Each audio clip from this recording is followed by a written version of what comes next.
Morning, Raptor Freaks. Lexiot's here with preview for today's game against the Minnesota Timberwolves. Yes, Raptors are playing once again today against another team that played last night, and we're playing them on the second night of a back-to-back. This is 3 games in a row where we're getting to face teams on second nights of back-to-back for them, and it's we haven't really got a good record against these teams. In some ways, I'm wondering if it is actually an advantage to play teams on the second night of a back-to-back. I don't know. In the past, this was an advantage, but I don't know what's going on this year. It is Milwaukee that we lost to last time anyway. But yeah, Minnesota today, the Raptors have been in Minnesota longer than the Timberwolves because they had to go to Denver last night and played Denver last night, and they're flying back last night and coming back today. We've been in Minnesota for a day already, enough time for Gary Trent Jr. to spend his 24th birthday with his family and friends in Minnesota. Such nice pictures of Gary as a youngster being put out by his family and friends. And then also pictures from yesterday of Gary celebrating with Gary Trent Sr. And other family members, and also King Jordan Bolton, King Bolton, all together celebrating. And I love seeing that. Reunited in the family all together on Gary's birthday. Really good to see. Mike is here. Salute Logical Raptors fanatics. Salute the real ones. Project Truth always. Thank you, Mike. Yes. Let me just go over some news and notes just in general before we jump into this preview. There's a really cool clip of from the game Miami versus New Orleans last night of Jonas Valanciunas and Kyle Lowry saying hi to each other before the game, and they're mic'd up, and it's so cool. And Kyle says, "JV, you're the greatest." And I just love it. I just love seeing old Raptors who've been gone for a while still having that strong bond from the years they spent here together in Toronto. I just love that so much, seeing the happiness and the friendship between Valanciunas and Lowry, because they're such an odd pair in some ways. I love it so much. Now, another thing that's happened in the last day or so is there's been a misunderstanding on Twitter between Stan Van Gundy and Kevin Durant, and it's actually quite hilarious. Stan Van Gundy came out recently, said 90s NBA teams had just a trainer and a strength coach. They practiced more often and harder and played more back-to-backs. Teams now have huge medical and performance staffs and value rest over practice. Yet injuries and games missed are way up. Something's not working.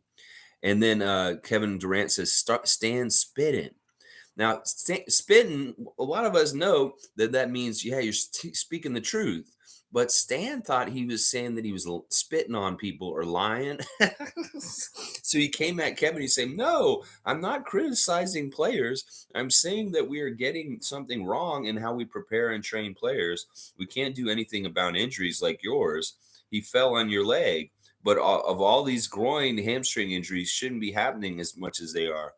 And Kevin says, "Stan, I agree with you." And then somebody came in and said, "Wonder what he thinks spitting means." And he says, "I had no idea it meant something good." It's just hilarious. A little bit of an age gap with the whole term spitting, because Kevin Durant said, "Stan spitting." That's hilarious. We had huge news come out last night or yesterday that I was just so overjoyed about. And I just think that this is just such a huge deal and so awesome that WNBA has announced that there will be a WNBA game played here in Toronto at Scotiabank Arena. It will be the Chicago Sky versus the Minnesota Lynx. Now, I'm not sure if this is a regular season game or preseason game. I do not know all the details on that. But the game is Saturday, May the 13th at Scotiabank Arena. The WNBA will be playing in Canada for the first time. And I think this is a fantastic thing. This is obviously the tester to test the water for how much Toronto will go crazy over this game. Now, we need to sell this game out. We need to put this game on blast on TV and give it a really high rating, and just show the WNBA that Canada is very, very friendly to it, so that we get a Toronto WNBA franchise. This is our shot. We can't mess this up, Toronto. We love basketball, and we want more of it in this city. We want to see the WNBA be successful here on May the 13th. So go to the games, watch the game, do whatever you can to support the WNBA, because we do want to see a Toronto WNBA affiliate. That would just be so much fun. And basketball in the summer, it'd be so much easier for me to do content on this channel if I have another basketball team to follow during the summer when things are tough. And I know that all of us Raptor freaks would get behind a Raptors related WNBA team from Toronto. And I just love the whole idea of it. And it was just such great news to see. And I saw how overjoyed everybody else was around the NBA. People like Amy Audibert and Savannah Hamilton, very, very overjoyed about this. And this is a very, very big deal. And we cannot drop the ball on this, Toronto. Y'all need to come and support this game. Buy the tickets, go to the arena, watch the games on TV, because they really are testing us to see if we're a viable market. And we want to be viable. Yeah, we want to be viable. That's right. All right, let's get into the preview, y'all. We're playing Minnesota today. And, I feel pretty good about today's game against Minnesota because, listen, they played last night. Jokic messed them up last night. Denver beating the Timberwolves 122 to 118. They're missing guys. There's a lot of injuries for Minnesota right now. They're in disarray. They are 22 and 24, 2 games below 500. They're in a similar position to us. They're in that last play-in spot on the Western side right now. And they're kind of in a weird place. Like, this whole thing of getting Gobert has been a disaster. It has not gone as well as they had hoped. And there's a lot of problems with this team right now. There's a lot of problems. Now, one of the fun things about tonight will be the whole Juancho Hernangomez versus Anthony Edwards storyline from the movie Hustle. We will see these co-stars from that great Adam Sandler movie playing against each other tonight, because Edwards is one of the Timberwolves that is healthy. In fact, he is kind of their figurehead right now. Without either of the Twin Towers available right now, Anthony Edwards is the man for them. So, yeah, Minnesota's got injuries like crazy, y'all. Important injuries. Rudy Gobert has a groin injury, and he was out for the game yesterday. We'll have to see if he's available for today. May very well be that he's still going to be out. Karl Anthony Towns has been out for a while, y'all. He has a right calf strain that he sustained November the 28th, and he is considered weeks away. So we will not see Cat tonight for sure. Jordan McLaughlin is a point guard for them, and he's not expected to return to game action anytime soon. That was said a couple days ago. And then Austin Rivers is another person on their injury list right now. He is out also. So we'll have to see. The only one I'm not sure about maybe showing up tonight is Rudy Gobert, but he has been out for quite a little bit here. And yeah, that's the toughness, man. They don't have the Twin Towers. We're going to see Minnesota tonight, and they're not going to have probably either of the Twin Towers that they normally are supposed to have. The new look, Minnesota Timberwolves, we will not see that new look because these guys are not playing. So that means the Timberwolves lineup kind of looks like this. It's very interesting. They're undersized, and they're very oriented around Anthony Edwards and D'Angelo Russell at this point. They got to really, really rely on these guys. They're starting Naz Reid at center in the place of these guys that are missing. And that was a name that y'all brought up recently on this channel about somebody that we may need to target to get for a center for our team. I think that was Nako that brought that up. I'm not positive. But yeah, it'll be interesting to see. They're undersized, and hopefully we can beat their ass. Their lineup's basically D'Angelo Russell, Anthony Edwards, Jaden McDaniels, Kyle Anderson, Naz Reid. They still have Turian Prince off the bench. Jalen Noel is their backup point guard. Luke Garza, Nathan Knight, Bryn Forbes, Wendell Moore Jr. Yeah, their roster is not stacked with talent. Their roster is not, without those two big guys who are basically like a huge, what percentage of their payroll is just Gobert and Towns? I mean, seriously, they're not going to have a whole lot of people around. Yeah. Let's see, the Boa versus Kermit. What are you talking? Oh, the Boa versus, yeah. You're talking about the game tonight. Yeah, it'll be interesting to see. You call him Kermit? Was that his name in the movie? Was his name Kermit in the movie Hustle? I think it might have been. I think that's what Mike's alluding to. But yeah, this team is not stacked with talent. This Timberwolves team. So yeah, I feel good. We need to beat them. We beat them last time we went to Minnesota last year, right around the All-Star break, right before the All-Star break, we beat them. So this is an important game to beat them. On our side of the ball, the only people that are listed are Otto, obviously with his season-ending injury, and still Delano's day-to-day. So there's our injury report for tonight. Yeah, injury reports. Not too bad. Not too bad. Much worse for Minnesota, that's for sure. Let's go on and get right to it. I won't make this a very long preview. We don't have to do this very long. Let's see. Referee report for us tonight. This is our ref crew for tonight. We've had this ref like every week, it seems like. Our crew chief is Pat Frayer. We've had him like 4 or 5 games this season so far, and I'm not upset about that because he's been very friendly to us. We actually won the last game that he refed, and we have a 49% winning percentage when he refs. And meanwhile, the Timberwolves have a 39% winning percentage when Pat Frayer's around. So, and we won the last game that Pat Frayer refereed. Now, he is in his 23rd season as a ref, and he's actually from Minnesota.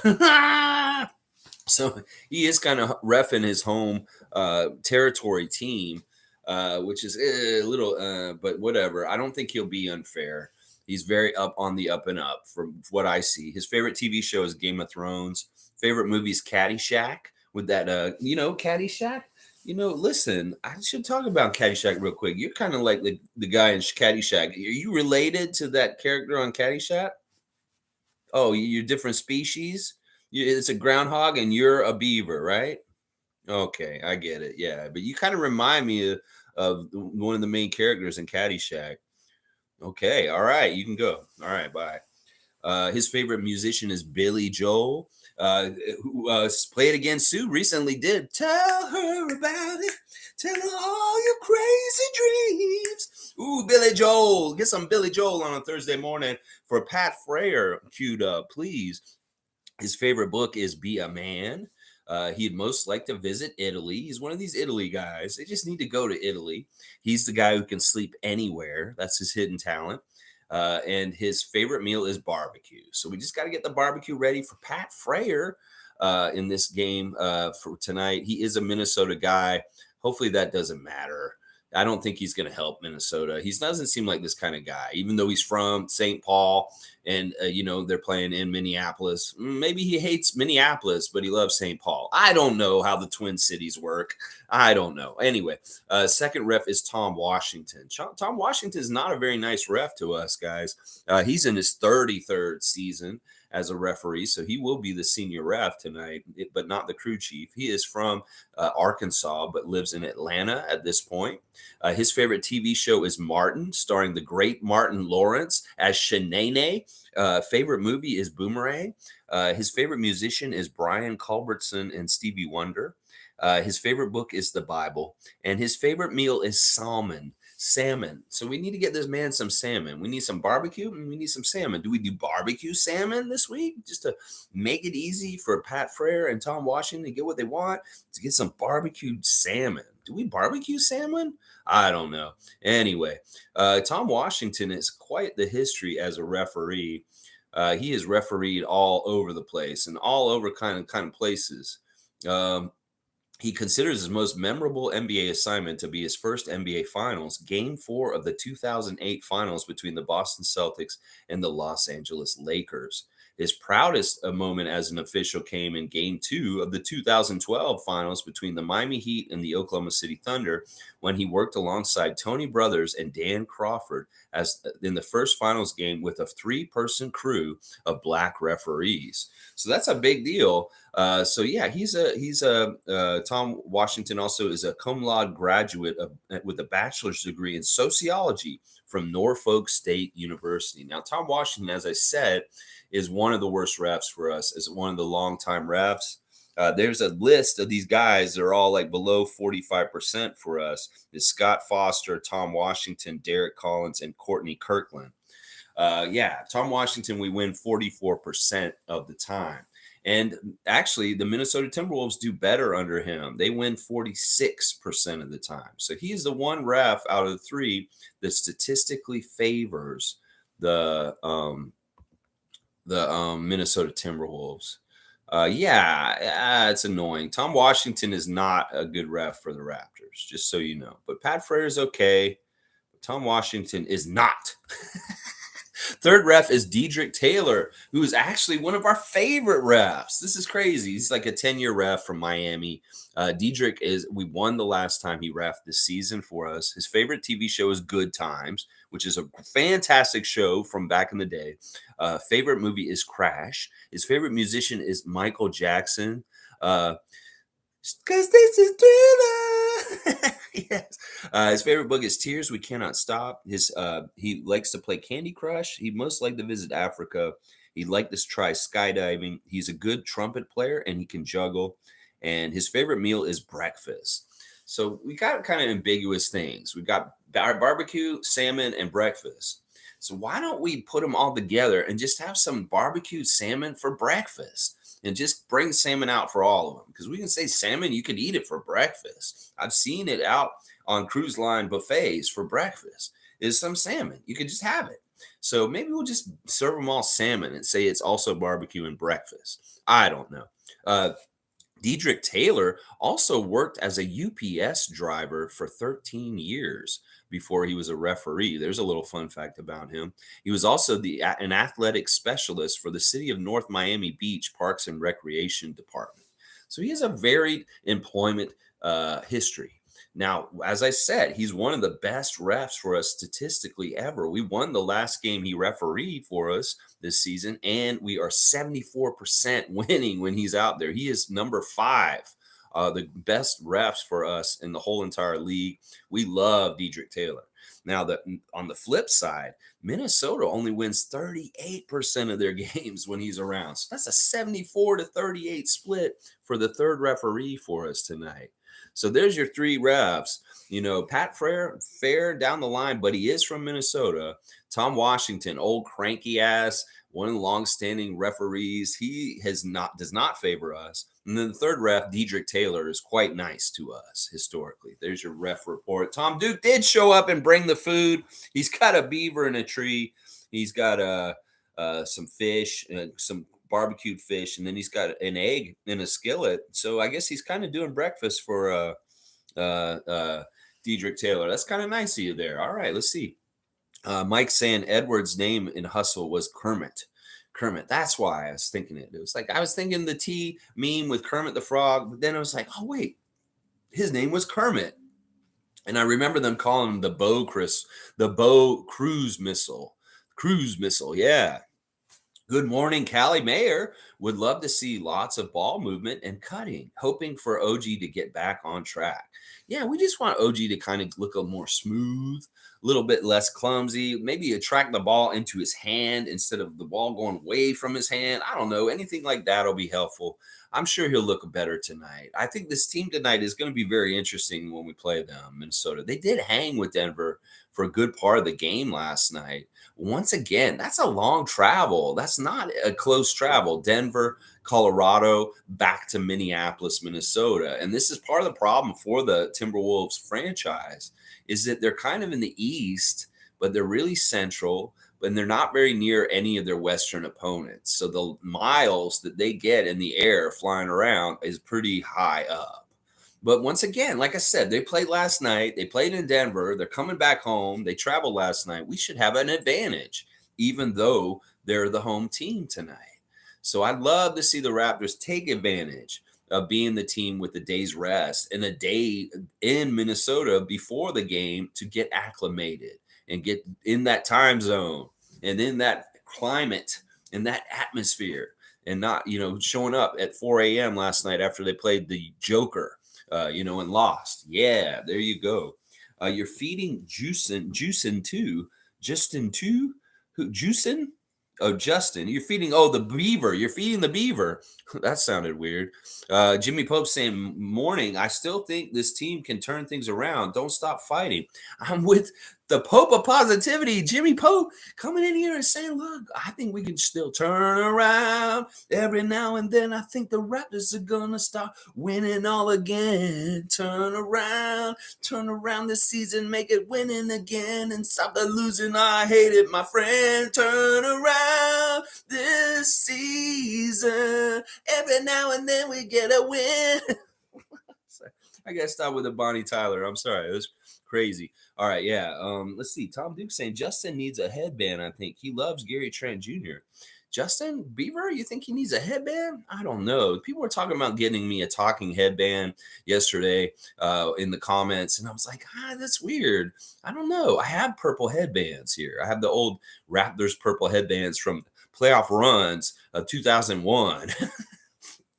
This is a Vince Carter, Morris Peterson era purple headband that they wore in the playoffs. Everybody was wearing them all at once. I have a headband or two still from that point, but I don't know. I love this whole headband thing with Brooke Lopez. It's silliness. It's funny, but it's just a one little shot thing. I don't know. I don't think headbands talk. Seriously, Brooke Lopez, you really do need help. You really do. Mike's saying, Eric also. Scotty said he's learning through the toughness of attacking center. It's the center for us, and how it's easier when he gets a forward or guard matchup, moving Scotty Barnes back to power forward without hurting spacing. Eric Jacob, I don't know what you said because the message was retracted.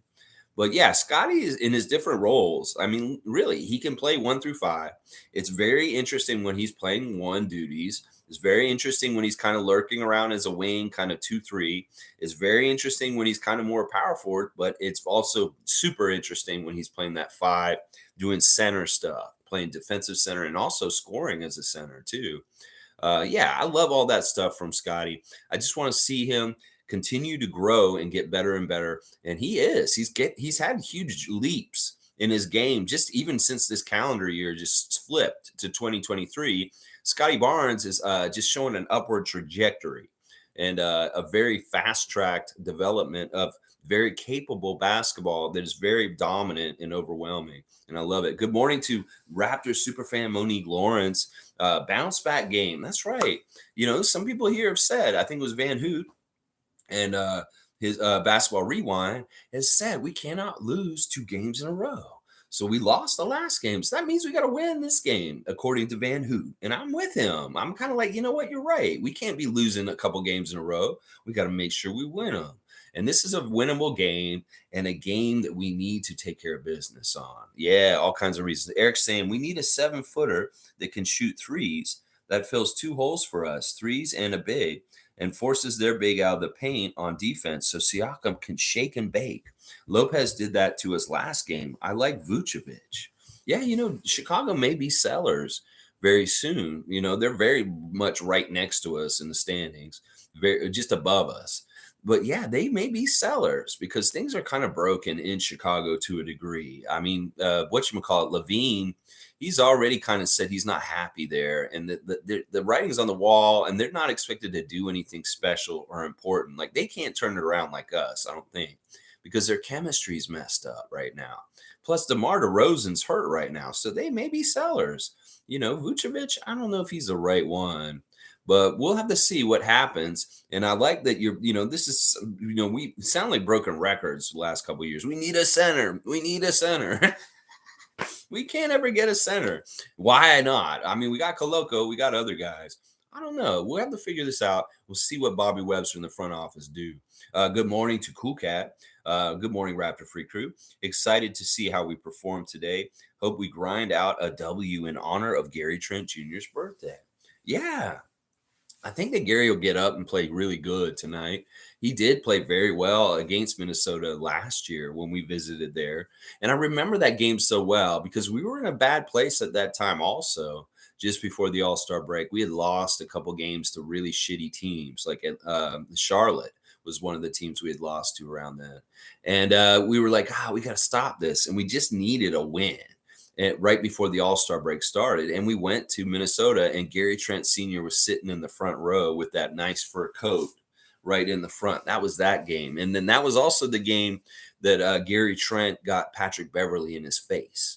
Patrick Beverly got up all in his face, and like Gary once again showed his cool, just like he did in the last game with Brooke Lopez. He did not take the bait with Patrick Beverly either. There was a little bit of shit talk for sure. They were right in each other's faces. Very interesting game in Minnesota last year.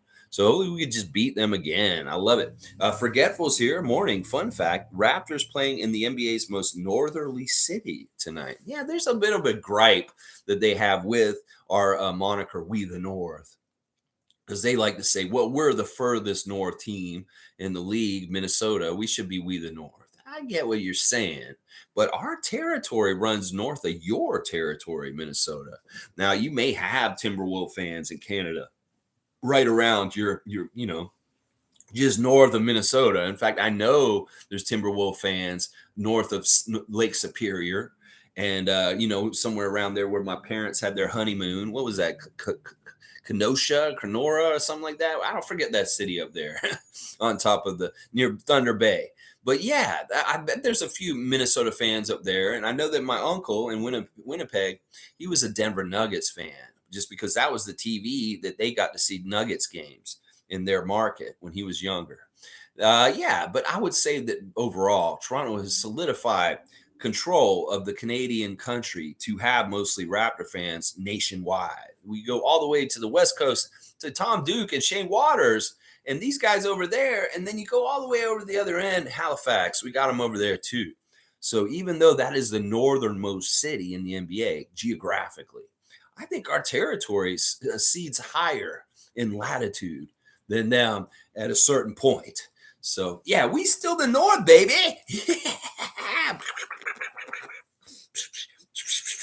All right, Naco the Nachos here. Naco, you can come by and watch the game today? I don't know. It's up to you. I don't think Vooch helps us. Ayton or Naz Reid coming our way is what I think is the most likely. That's right. It's this guy who's talking about Naz Reid.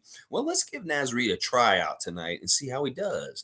I'm gonna be paying close attention to him tonight just because. Naco the Nacho says Naz Reid could be the center the Raptors need. We'll have to go and see what he looks like tonight. Yeah, I like that. Yeah, I like that. I like that indeed. Ayton, I don't know. Ayton's weird. In some ways, he seems like he's a problem guy right now. I don't know. Logical saying, Lex, I was answering that statement from Eric. He corrected the ending. Okay, yeah, I figured that. It's just that I didn't ever see Eric's statement because he retracted it before I even saw it. Let's see. G is saying Gary is very mature and professional. Yes, he is. Like, honestly, he is a huge, great role model. Like I said, this kid's a child prodigy. In some ways, the reason why he's this way is because he was programmed this way from like the age of 6. You know, those kids that are with Gary Trent Sr. right now, Gary's younger brothers, they're getting the same programming and training also. And they're he's very, very, very good at raising his kids and training them and getting them right in the head. And it may be that Gary Trent Sr., he had to learn the tough lessons of being a knucklehead himself. And he wants to avoid it for his kids and not fall in the same pitfalls that some of the stuff he may have done when he was younger and he wished he could take back. So I think that's a big part of it. Is that Senior probably tells Gary Trent Jr. all the time. He's like, well, I did this when I was your age, and I totally fucked up the next year of my career. So don't do this. There's probably a lot of that. But yeah, I love how mature and professional and cool as a cucumber in these situations with the 7-foot Neanderthal holding them and carrying them to the side of the court. Yeah. A crazy little man named Patrick Beverly barking at him in the face. No, he's not phased. He's not taking the bait. He's a badass. He's just all about playing, and he lets his game do the talking, not getting in the fracas. I'm a fun guy saying, keep me away from anywhere with bears. Laugh out loud. Wow, that's kind of out of the blue in some ways and interesting. Listen, we have Grizzlies in this league. And we do have a, real mascot matchup. And there may be a bear involved at some point. In fact, I think there's going to be some animals involved today. And it's not going to be good in some ways. So we'll have to see what the real mascot matchup is like today. Maybe I should just do it now. Here we go. Here's the real mascot matchup. Why not? Let's just do it right now. The last time we saw the Raptor. He's at a clearing in the woods. He's been in the woods for a while. He's got to find his way out of the woods. You know what I mean? It's just like that saying. We've got to find our way out of the woods with what's going on with the team. Well, he's trying to find his way out of the woods, and he's coming to a clearing, and he sees across the clearing a buck, a big buck, and he thinks it's the 52-point buck that he saw a couple weeks ago that ripped him up in his back real bad. Now he wants to cross this field, and the buck is there in between him and getting across this field.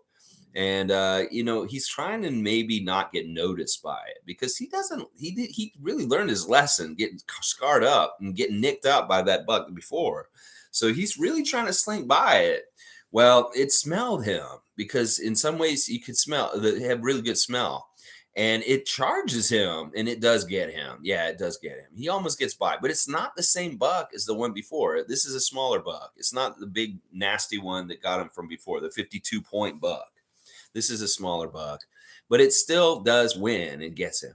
And he stabs him up in the back a bit, and he's just laying there on the ground. It's not like the buck wants to eat him. The buck is just being defensive, and it's going to go back to eating like grass. And it just kind of stabs him up and then leaves.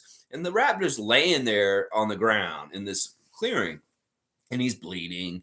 He's like, why does this keep happening to me? These animals keep attacking me, whether it's a hawk just ripping me up, a buck, all these different wild animals keep happening by me, and they finding me and stuff. Well, he hears kind of a growl to the side of the wood line, and he sees a Timberwolf. Yeah, it's not just one. There's a little bit of a pack of wolves looking at him like a meal. And he's laying there in the middle of the field. What is he going to do?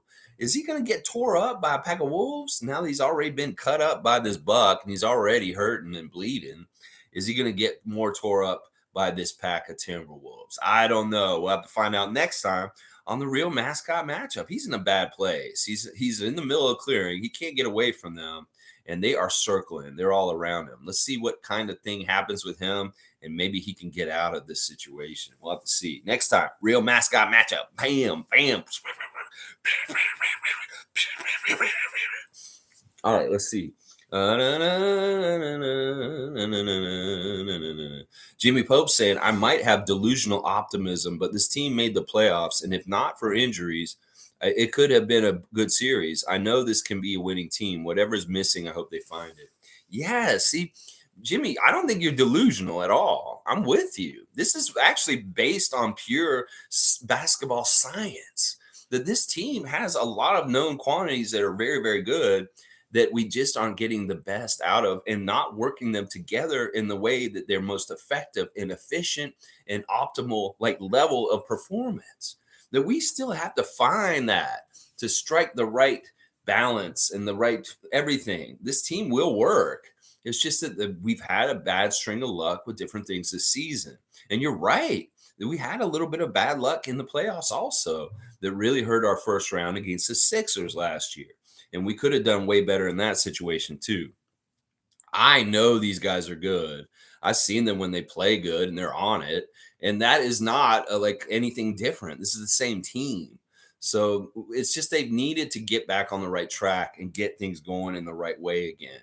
And they're having a hard time doing that. But I really do believe they will. And that we're going to be like last year. When we walk into the arena, it doesn't matter who we play. It could be the number one Celtics. It could be the Orlando Magic. It could be a Western Conference team like the Lakers. I don't give a shit who it is. It could be the Phoenix Suns. It could be the Memphis Grizzlies. We have a chance to beat whoever it is. And we take it game by game. And that kind of mentality, we win on any night. That's how we win games back to back in Phoenix and Denver like we did last season. So I think we're going to get that mentality back very shortly. And all these games that maybe a month or so ago looked like impossible or already penciled in as half a loss already will not be like that. There'll be games that okay, they look overmatched and they probably would have lost this game earlier in the season, but they got their shit together. And now we can count on them to make a good chance to win any game that they play. Going into any game, I don't care. We see Boston in 2 days. Yeah, when we come back here to Toronto, when we play Boston here, I feel like we have a good chance to beat them just because of gumption, just because that's who we are. It doesn't matter what it looks like on paper. We're dangerous, and we can come in there and mess a team up on any given night. And it doesn't matter how good they are. We can be that much better than them. It's just when we catch that lightning in the bottle and we look like that team, yeah, we could beat anybody in this league. But as Leo Routins has said, I'm going to say it over and over again, our margin for error with this Raptors team is very, very slim. And they have to be playing perfect for this to happen. And more often than not, last year they were perfect a lot of times. It's just not this year they haven't. So we'll have to see if they can be more perfect tonight and make sure they get this W against Minnesota. I feel real good about it. We should win tonight. Cowboys saying, good morning, Lex and Raptor Freaks. Also, I agree, G, and I really hope we don't trade Gary. You know, it's crazy. You see, like, sometimes you don't know what you got till it's gone. But in some weird ways, right now, we're learning what Gary Trent has got before he's gone. And that may be good. Like, that may actually save him and keep him on this team. Now, Blake Murphy's got his drop for like the trade deadline stuff. He has all the numbers crunched. He has all the exactly what our position is with our trade assets and everything that's going on with this team money wise. Highly recommend Blake Murphy's drop when he does this. He always does this every year because it really does illustrate exactly specifically what the Raptors position is in this whole trade deadline market. So check out Blake Murphy's article on Sportsnet. It is a very good, easy way to get a snapshot and understand a detailed picture also of what the Raptors look like and what they can do with assets and what's likely or possible as far as with trades and stuff like that. So, yeah, I only looked at it, kind of glossed over it for the general stuff. But there's a lot of really good specific stuff in that what Blake does when he does this report. All right, let's see. Eric is saying, I miss the flying Torontonian. Banton, yes. And the pace he sets with hair flying out behind him like a cape. Yeah, I am a little worried about Delano. He has had such a journey in the NBA. Last year was just up, up, up, up, up, up, up. This summer, up, up, up, up, up, up. And then this season is kind of like, it's weird what's going on with him right now. Now, he needs to just get healthy first because he is slightly hurt. And then, you know, he's going to probably get more time on the 905 for the near future. And he has to really kill it down there. Like, Delano, don't fuck around. Be as absolutely as good as possible as you can be. And don't be selfish. Just be that ultimate team player and play like you did last year on 905 and continue to strive, and you will get time again on the Raptors main roster. Trust me, you will. And yeah, I miss him too. I don't like that Toronto's own isn't getting played by Toronto. He's playing by Mascot. Yeah, Cool Cat saying, can't wait to get the WNBA game ticket. Precursor to getting a franchise team in Canada. This is so true, Cool Cat. In fact, that's what I'm saying. This is important. We can't fuck this up as a city. We need to support this game in a crazy, overwhelming way because it will make them so hard to deny us as being the expansion team for the WNBA. This is our shot, Toronto. Let's not mess this up. Let's go and support this game very much in a full effect. And also, very much watch it on TV also. Apparently, they're going to be showing it on both Sportsnet and TSN. And they want the numbers to look good on television also because they want to know there's an interest in the WNBA in Canada. I know there is. I know for sure there is. We just got to make sure that it is for sure, that they know it. And I love to hear that you already want to get your ticket, Cool Cat. Of course you want to get your ticket and be there for a historic game. That's one way to push it right there, NBA and Toronto Raptors and people in Canada that want people to come to this game. Say, this is the historic first ever WNBA game played in Canada. And that people just love to be a part of history. You'll sell tickets just for that. Watch. Logical saying, fun guy. I remember a story of pot farmers protecting the crop with a bear. It was on the news. Yeah, this is often a very much, I'm pulling from all areas of my life that I know and experience. A security system for drug dealers and drug people. I wouldn't even say pot farmers or drug dealers, though. They're just cultivators and gardeners. But, you know, sometimes you need a little security around your house. Down south, they like having alligators. Yeah, there'll be quite often a grow op in a basement. And there'll be just an alligator down there in the basement with the plants. Yeah, they like to keep things nice and safe and secure with that animal guarding. And yeah, maybe bears could have been employed to do this up north in some cases here. Randolph Phillips is saying, sending blessings to our beloved Raptor Freaks most informative gang. It's game day. Let's get a win to lift the spirits. Pascal and OG need to bounce back tonight. Yeah, not really. Then it's not that they're slacking or too bad. It's just a little bit better. You guys could be playing a little bit better. Hopefully, you've gotten some good rest in the last couple of days. You feel fresh and you come out with very good energy.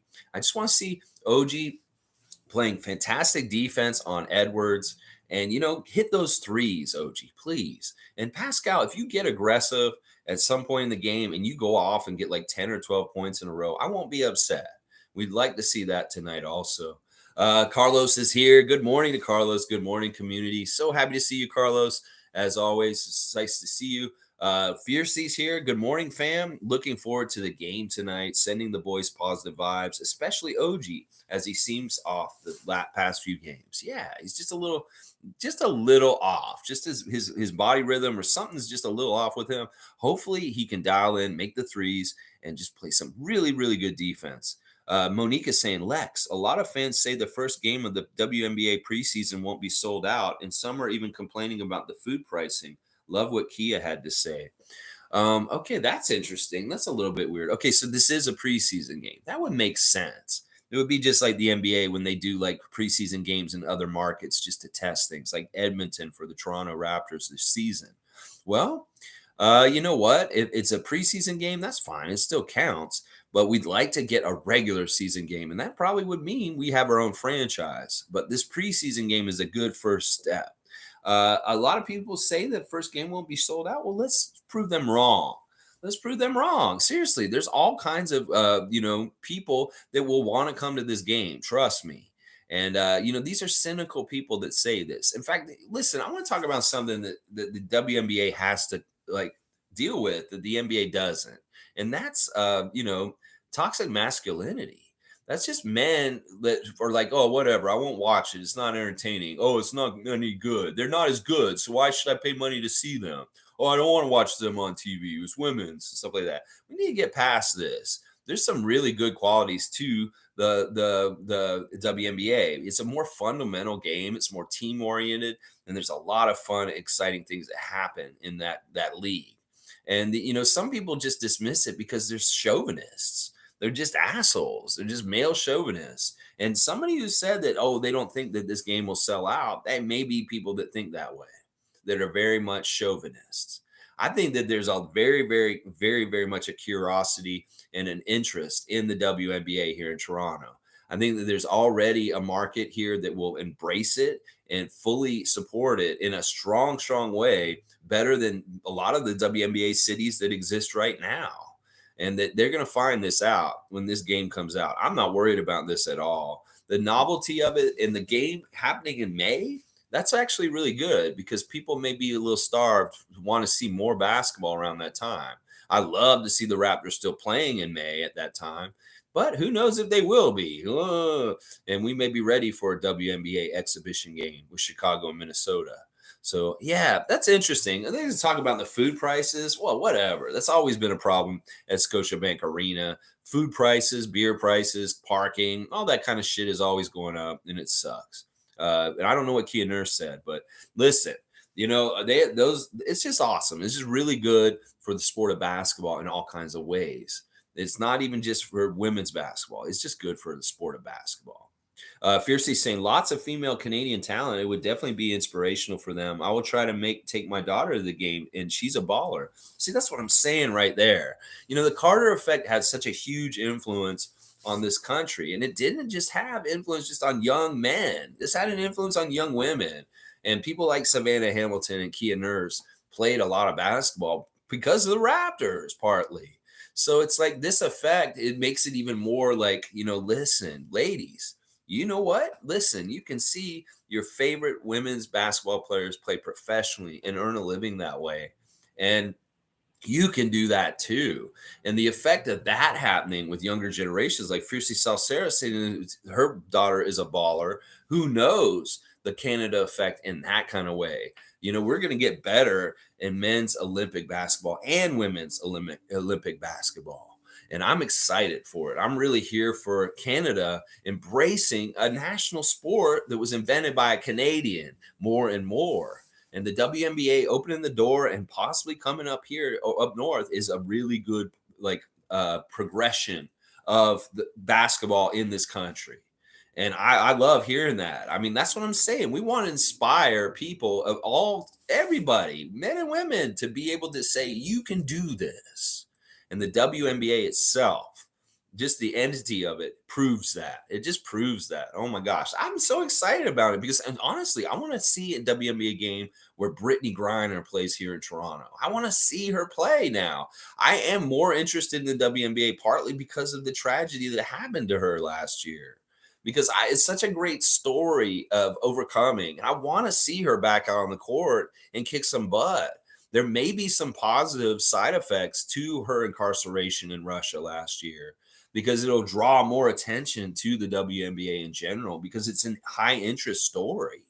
You know, in some ways, she's kind of like a higher profile player in this league because of her adversity. In some ways, she's very much a true American hero. And she's also somebody that will draw people because they'll want to see her after what happened to her last year. So it's in some ways you can take some really good lemonade out of the lemons that happened to her last year. Trust me, it's going to be really good for her career in some weird fucked up ways that she was in a gulag for most of last year. It's crazy. All right, let's keep going with the comments here. Logical saying gators, yeah, alligators.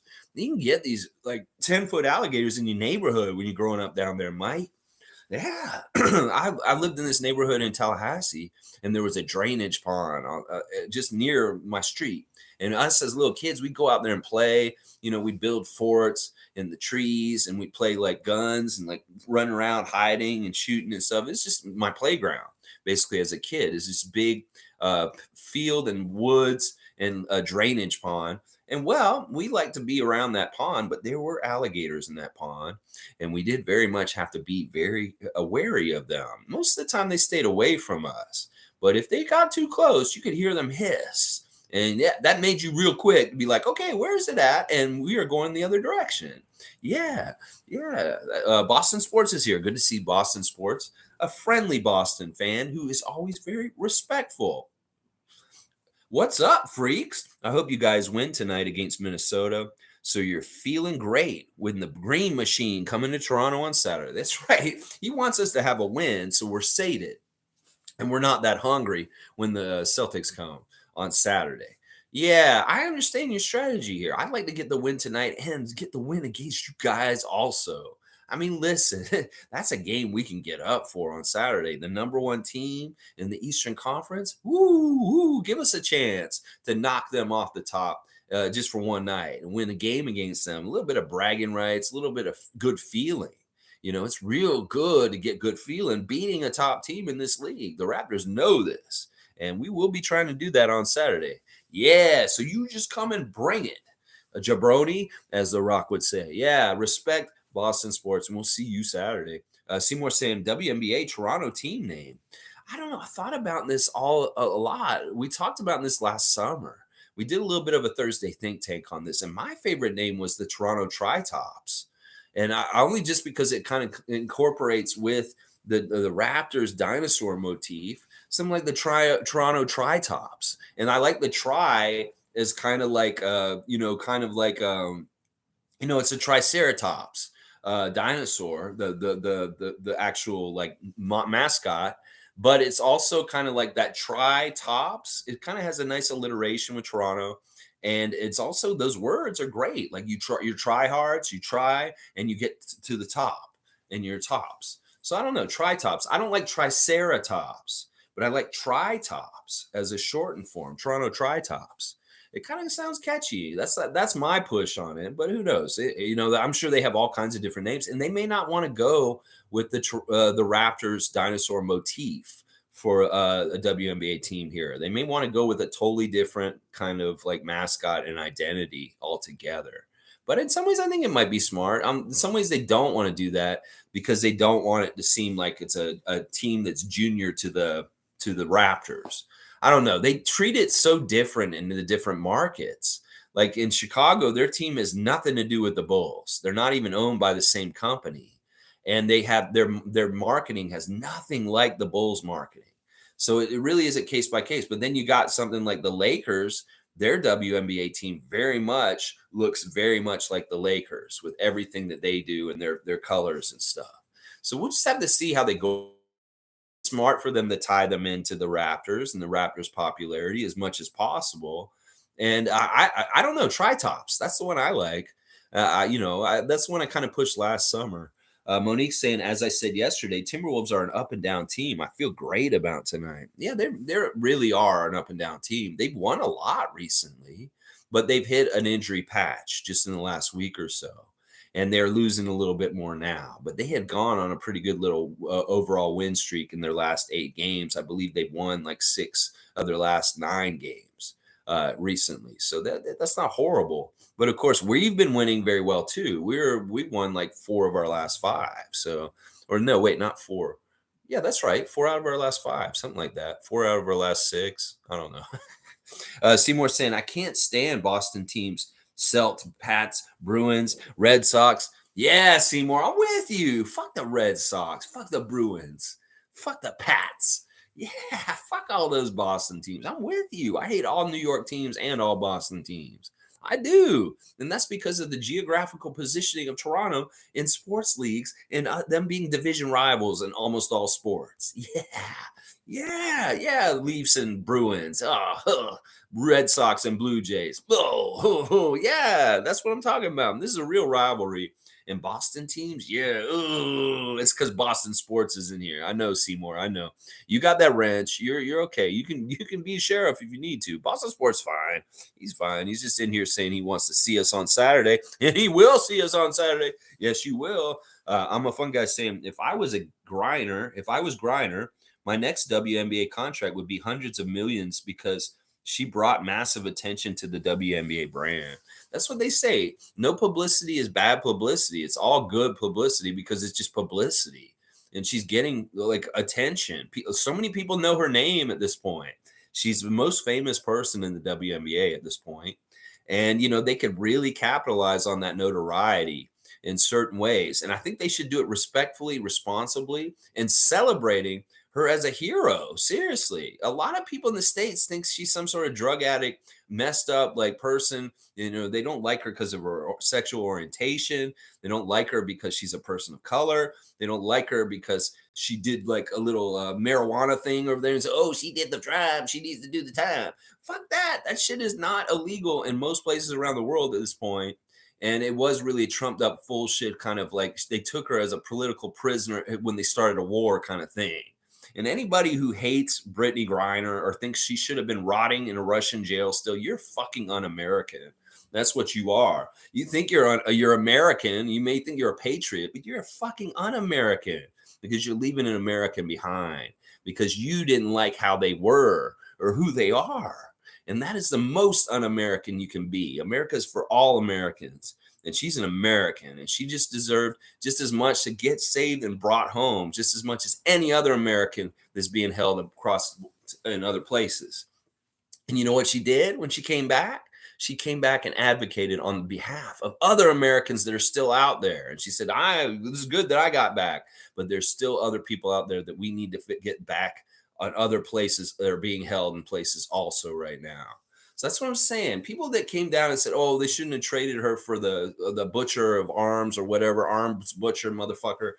Well, listen, they had to do tough deals. And this isn't like the first time tough deals weren't brokered with terrorists. They say, oh, we don't deal with terrorists. Well, they did. They dealt with terrorists all the time to trade people back and forth, Iraqi war in different places, things with the Taliban. This has just been the way that the West has dealt with terrorists in different times when it's beneficial and it makes sense. So don't get all twisted and high and mighty. Oh, they had to give this czar of butcher of arms or whatever for her. That whole thing about being upset about her being released. Fuck y'all. And once again, I'll tell you right now, she's more of an American than y'all that diss her and tell her that she should still be rotting in that Russian jail. Yeah, that's what I'll say about that right there. Bam, bam, bam, bam, bam, bam, bam, bam, bam, bam, bam, bam.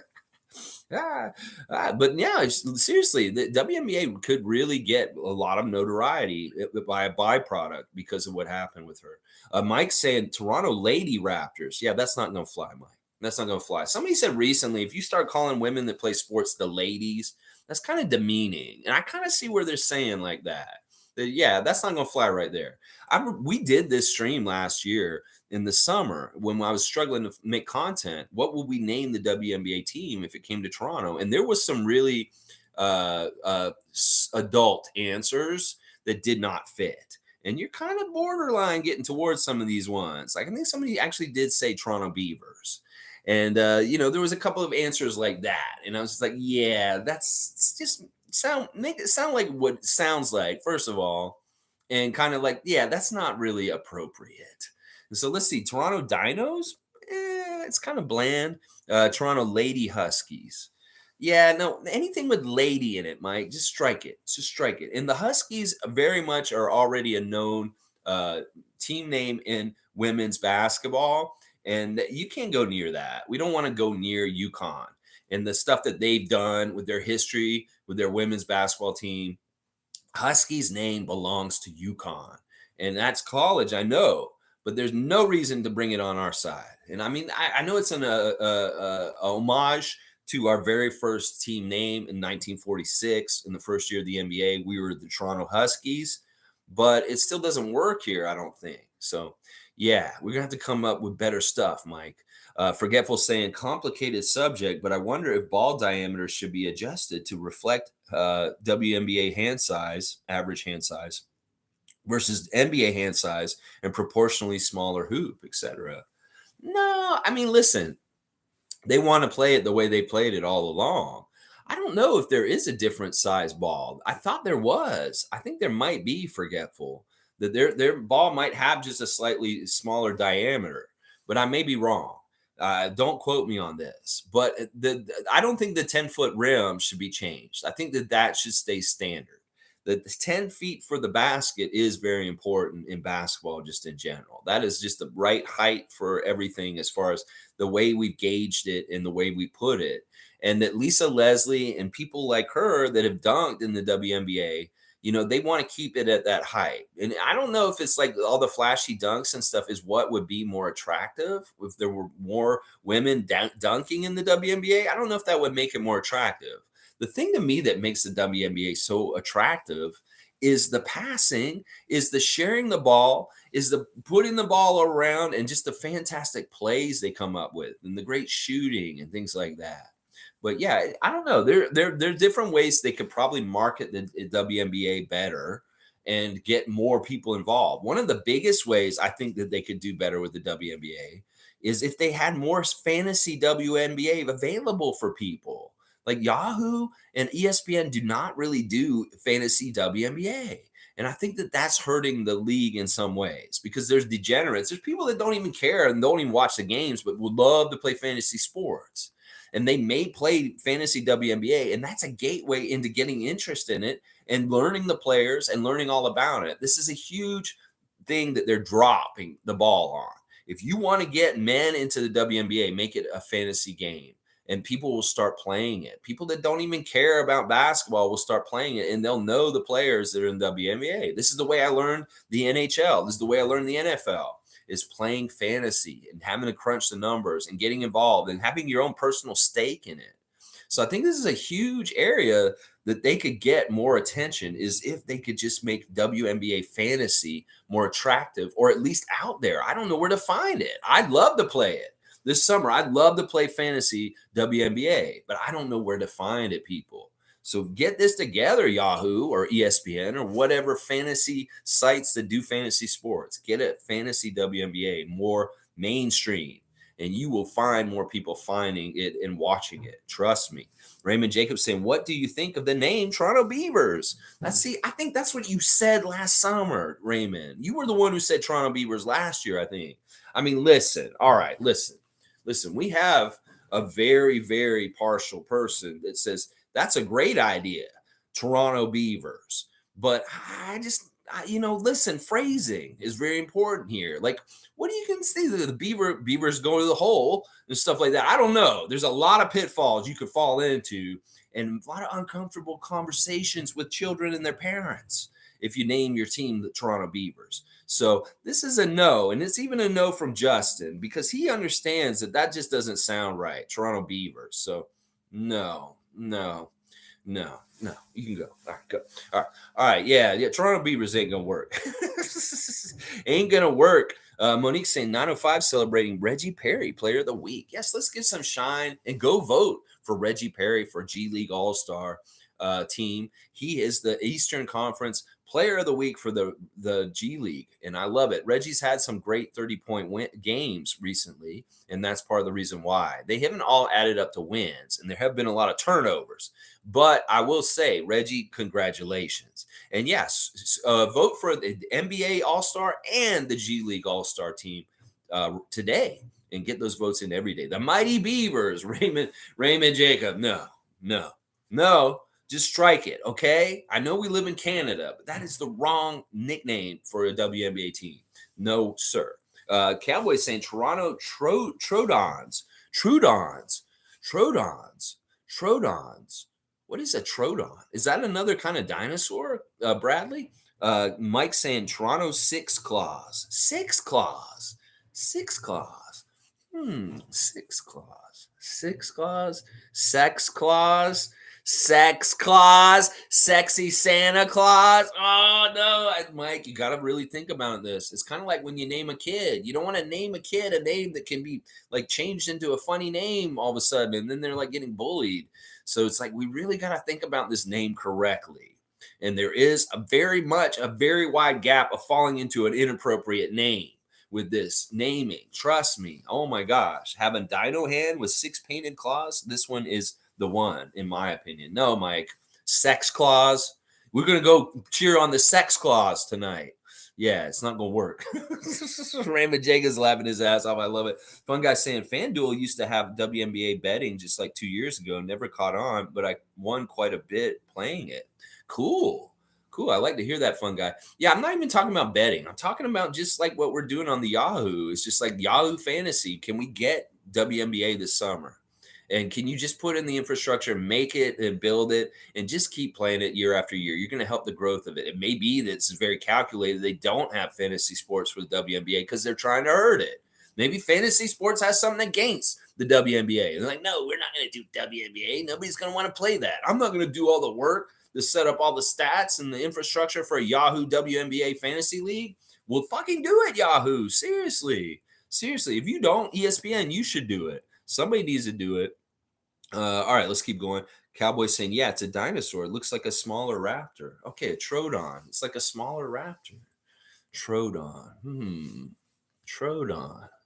I don't know if it's like people know that word enough to make it just synonymous with the dinosaur. Troodon. It's too kind of close to Trojan in some ways. We started talking about like USC Trojans, Toronto Troodons. I don't know, Bradley. I'm going to think about that. I'm going to go look at a Troodon too.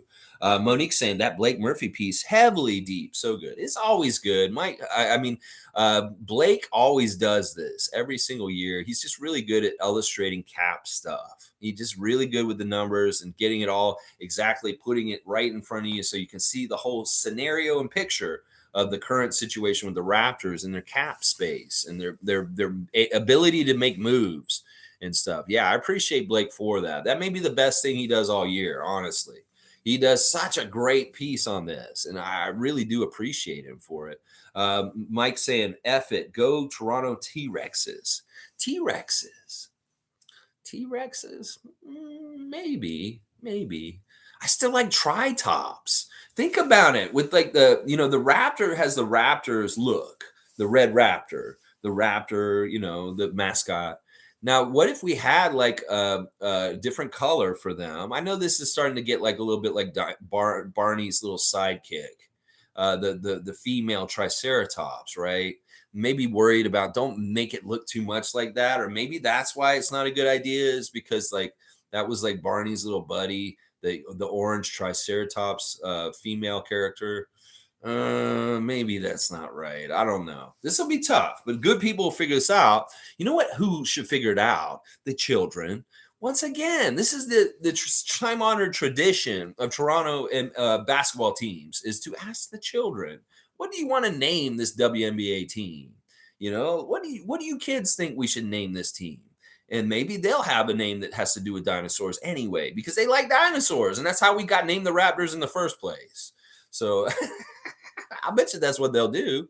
If it worked the first time, it worked so well the first time, the Raptors name. In my opinion, I think it's a fantastic name. It's one of the most interesting kind of franchise namings, Toronto Raptors. It's alliterative with the tour at the end.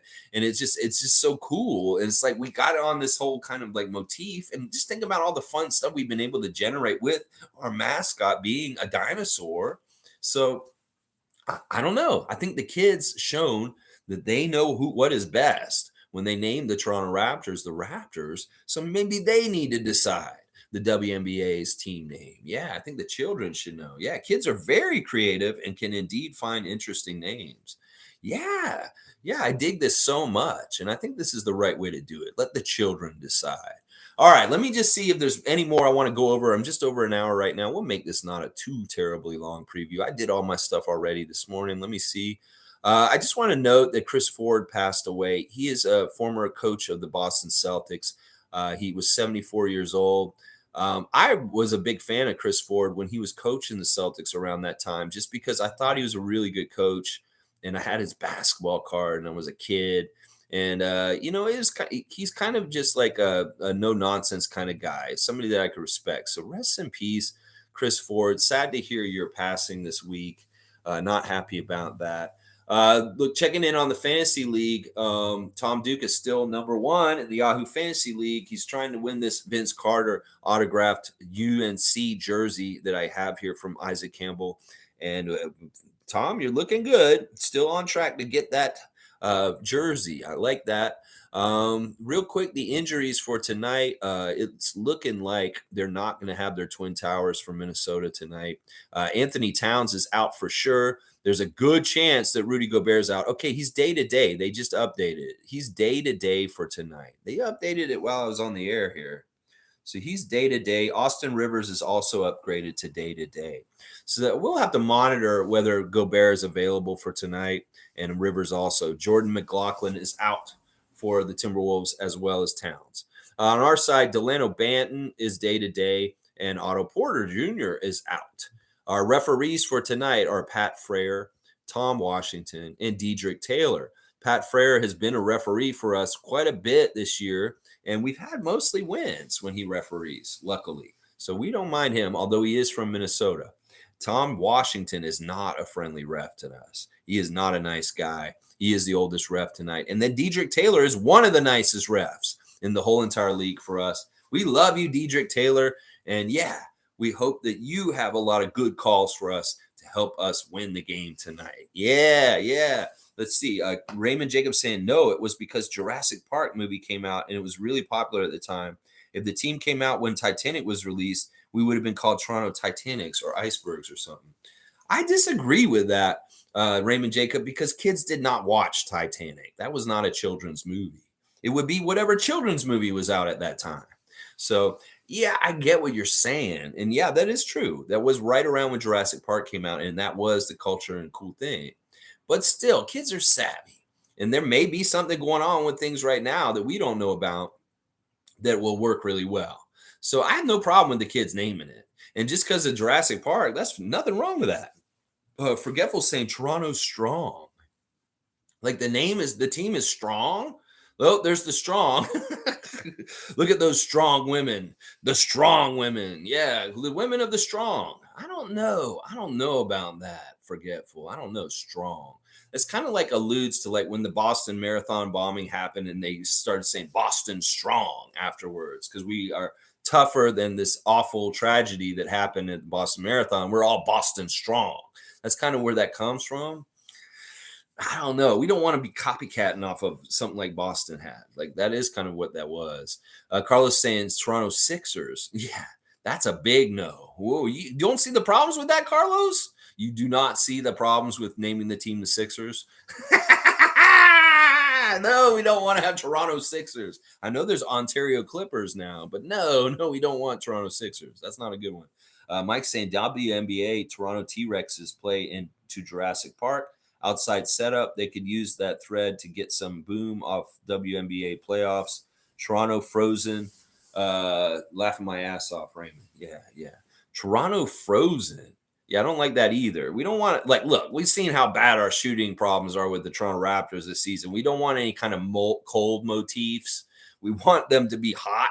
That's why the Miami Heat are called the Miami Heat. They're not called the Miami Frost because they're so cold. They miss everything. Yeah, I don't like anything with the cold. Like nothing with cold motif, nothing with winter, nothing with ice. None of that is good. Trust me. None of that is good. We can't do any of that stuff.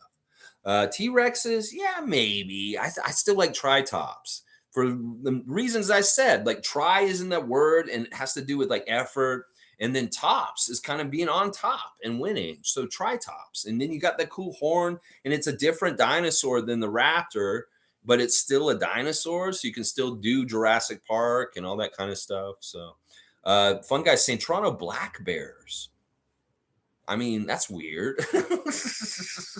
Toronto Black Bears. Maybe. I don't know. Are we known for Black Bears? Fiercely saying Titanic would be so wrong. The moment we'd have losing streaks, people would associate us with sinking or tanking. Exactly. That's what you guys got to think about. Everything that can be encapsulated in trash talk from other teams and other people that hate us. You just open the door for them, like Aaron Baines, like low post defense. If you're giving them a name like something that's associated with the Titanic, yeah, no. And plus, that wasn't a kids' movie. Kids would never name a team after the Titanic. Come on, that's a James Cameron girly movie for people that have sensitive romantic sides. Yeah, I told y'all the story about how I saw Titanic. I mean, all right, once again, you guys know I'm an alcoholic and I drank a lot when I was younger. Well, I went to jail for drinking and driving. And I was in jail and I had to watch Titanic because I was stuck in jail. I managed to miss seeing Titanic for like 10 years. And then I was in jail in 2010, the last time I was drunk. And that was what they wanted to watch in our pod. So I'm sitting there watching Titanic with a bunch of like people that are in jail like me. Some of them for violent crimes, some of them for drug crimes, some of them like me, a DUI. And we're just sitting there watching it. And I'm just like, I can't believe I have to watch this movie because I'm in jail. I was like, this really is a punishment. And then I was like, kind of like, this sucks. And then like there's a part where the ship starts sinking and it's turning and it's capsizing. And they're like people falling. They show images of people falling around the smokestacks, and they're like, and all this stuff. You know that part in Titanic. Well, the dudes I'm watching the movie with in the jail started cheering that part. They're like, yeah, when the people started dying during the sinking of the Titanic in the movie. The guys I'm watching with the jail were like cheering that part. They're like, ooh, I was in jail and I watched Titanic. And that's why I partly hate that movie because that makes me think of being in jail. Fun fact, Alex's favorite movie of all time is Titanic. That is not true. I just said I partly hate that movie because it makes me think of being in jail. There's all kinds of crazy jail stories from that time I was in jail. There were a couple times I was in jail. And don't think any less of me. This was all from drinking and driving and when I was a horrible, horrible alcoholic. And it was all in Florida, not here in Canada. Never been in jail in Canada. Never want to be. But anyway, jail in Florida is crazy. There was one time, all right, we were sitting out there watching TV. And somebody came in really late they got arrested late. And it's like just before like turn off all the TVs and go to bed. And it was like just before 11. And he comes in and he looked like a big, huge, like he was very fat and he was like 6'6". He's very big dude. He like looked like he weighed about 300 pounds. He's very heavy. And he had this black hair and a black mustache like Mario. And he was wearing Unabomber sunglasses. He just looks really weird, crazy guy. I have no idea what he did. I don't want to know, by the way. But he came in and he's so tired, and we're trying to watch the TV. They're gonna cut it off soon because when the news comes on, the guards turn it off because they don't want anybody to know any of the crazy fucked up shit that's happening on the news that'll get them pissed off right before they go to bed. So we're sitting there, and this big guy comes in, and he's already tired, and he sits down to watch TV with us, and he starts like nodding off while we're sleeping. And there was this one guy that was in jail with me that we called Foley. That was his last name. His name was Foley. And he had a little minion guy that followed him around in the pod that would like beatbox Axel Foley's theme song from Beverly Hills Cop. He'd go,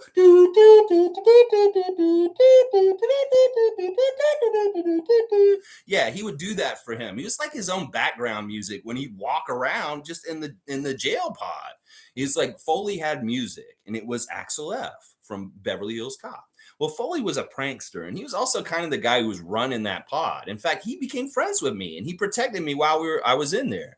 But anyway, he's sitting there, and this big guy comes in. He starts nodding off like this, and Foley's sitting in the front row of watching the TV, and he kind of like every time you look back and you see that big guy starting to nod off, and as soon as he's right about to fall asleep, he clap real loud in his face, like, and the big guy would wake up and he'd be like, "Whoa, who did that?" And he'd start looking around, and Foley be just like acting like he didn't do it. And he did this to this big guy like 4 times, and the dude was ready to kill someone. It was so crazy. Like I was like, I don't want him to think I did it, because I was like trying to like, no, I didn't do that shit. But like Foley was just playing with him, and like it really was like you're playing with your life, because this man looked like a bear. The size of this guy, Mario with his Unabomber glasses, and you'd be like, and then Philly, and then what? And then like, who did that? Who did that? All right, there you guys got a jail story today. Yeah, there you go. Oh my gosh, drop the mic, let it go.